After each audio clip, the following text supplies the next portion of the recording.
aujourd'hui c'est le 29 août 2025.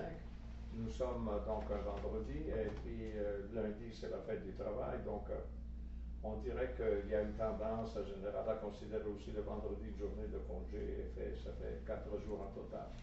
Ça c'est parce que c'est la fête du travail. La fête du travail ça représente finalement la fin de, comment dire, de l'esprit des vacances et ça commence un peu, aussi le climat va changer, les températures vont changer, puis enfin tout ça. Les écoles recommencent, et les universités recommencent, et puis c'est ça. Moi-même, je commence mon enseignement la semaine prochaine, et puis voilà.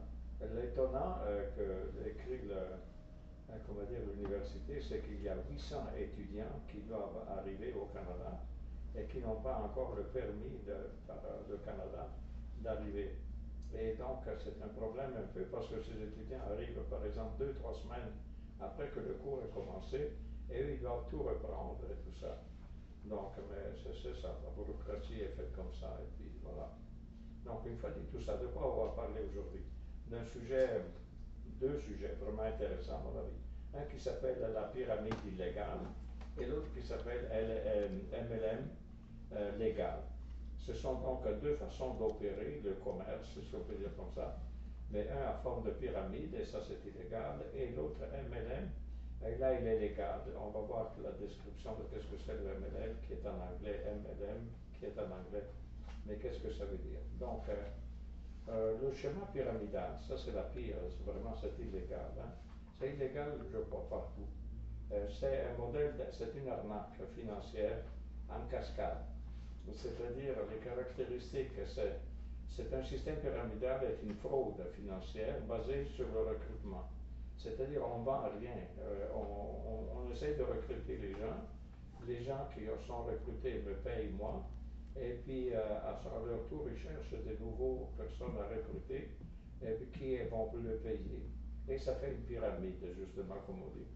Donc les participants gagnent de l'argent principalement en recrutant de nouvelles personnes. Donc il n'y a pas de vente de produits. Souvent masqués sous une opportunité d'investissement ou programme commercial. Encore une fois, c'est interdit par la loi, mais il y a eu des histoires cocasses là-dessus, même raisonnement. Donc le fonctionnement. L'investisseur initial recrute plusieurs personnes, mettons des amis, là. Chaque recrue doit verser une somme d'argent, mettons chacun verse, mettons 1000 $, peut-être 500 ou 200.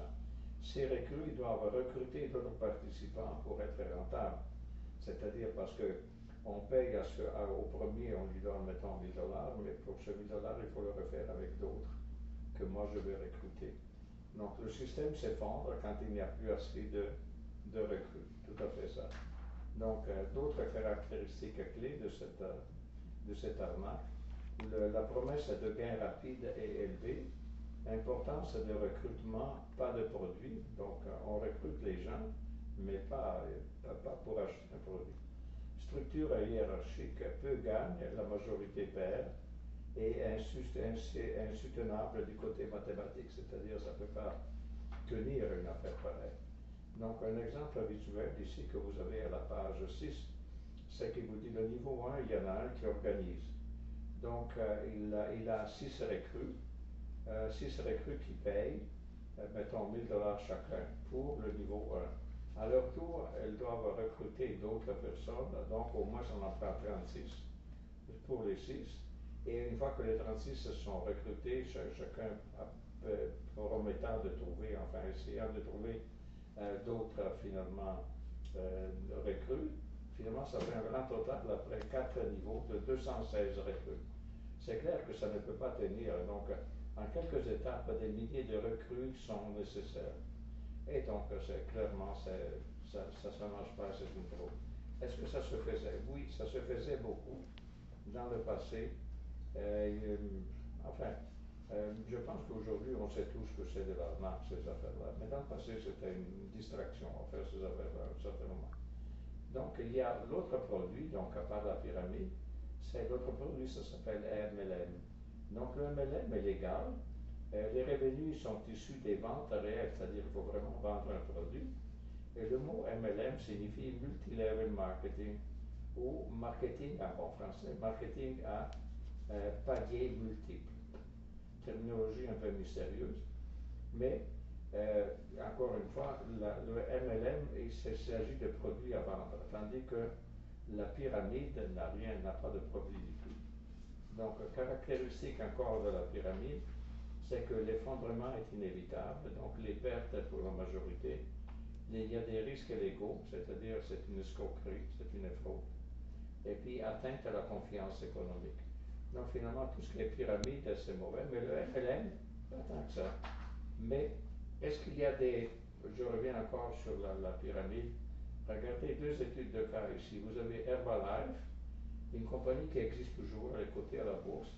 Et elle vend des produits de, comment dire, des produits pour la santé ou pour maigrir ou des choses comme ça.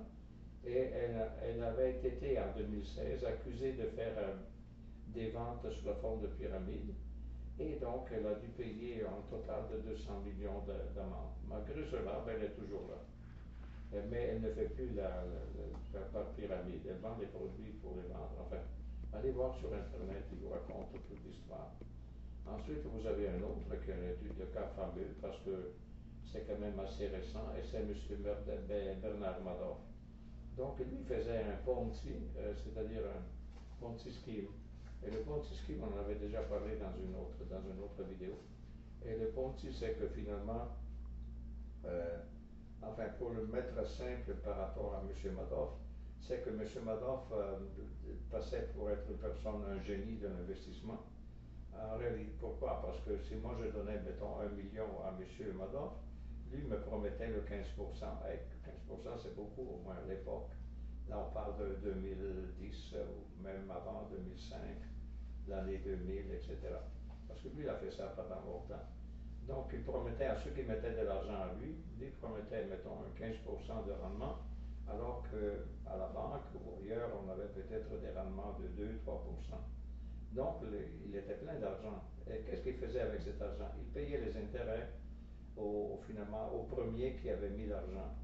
À un certain moment, qu'est-ce qui est arrivé? Qu'en 2008, on a eu la crise financière importante, les banques et tout ça, et les gens qui avaient mis l'argent à M. Madoff pour avoir le fameux 15% ont réclamé leur argent parce qu'ils en avaient besoin. La conclusion, c'est que M. Madoff n'avait pas cet argent-là. Finalement, cet argent s'évaporait en permettant au dernier qui arrivait finalement d'avoir des intérêts. Enfin, s'il s'est retrouvé à devoir confesser à l'époque, c'était tout un drame. En 2008, je crois. Lui, c'était 2008. Il a dû confesser à ses enfants, qui ne le savaient pas, ses fils qui travaillaient pour lui, que finalement c'était toute une arnaque. Donc, qu'est-ce qu'ils ont fait, les fils, pour ne pas finir en prison eux aussi? Ils avaient collaboré, mais ils ne savaient pas que le père était ce que c'était. Et donc, c'est des choses un peu étranges, mais quand même. Donc, ils l'ont dénoncé à l'autorité des marchés financiers. Naturellement, l'autorité a bloqué tout ça. En conclusion, le monsieur se retrouvait en prison. Et puis, il est décédé à présent, M. Madoff. Mais les gens lui demandaient comment est-ce que tu fais tellement d'argent? Ah, il dit j'utilise des options et puis tout ça. Parce qu'il avait été président du Nasdaq pendant plusieurs années, donc président de bourse, donc il avait une renommée. Mais en réalité, quelqu'un avait déjà trouvé, c'était un monsieur grec qui était un gestionnaire de portefeuille, et il regardait les statistiques sur ce monsieur Madoff, et il trouvait que finalement, pour faire l'argent qu'il disait qu'il faisait, ça prenait un volume dans les options, parce qu'il disait qu'il faisait de l'argent avec les options, un volume dans les options qui devait être énorme. En réalité, le volume dans les options était minime. Encore aujourd'hui, c'est un petit volume par rapport au volume des actions et tout ça. Et donc, il avait dit, le premier, il avait dénoncé, il disait, M. Madoff, il y a quelque chose qui ne va pas. Mais il avait un tel prestige qu'on n'a pas tenu compte des avertissements. Et conclusion, à la fin, c'est sorti de tout avec les enfants de monsieur Madoff. Voilà, ça c'est parce que là, le Ponzi, c'est une autre façon, mais c'est comme, comment dire, c'est un peu comme la pyramide, c'est plus ou moins le même principe. Donc, comment reconnaître une pyramide si on vous approche pour faire une pyramide. Donc, insistance sur le recrutement, produit de faible valeur, promesse de profit garanti, ça c'était le cas de M. Ponzi, de M. Madoff, structure hiérarchique. parce que, enfin, allez lire tout ça, parce que c'est intéressant de voir tout le processus qu'il y a dans ces organisations-là.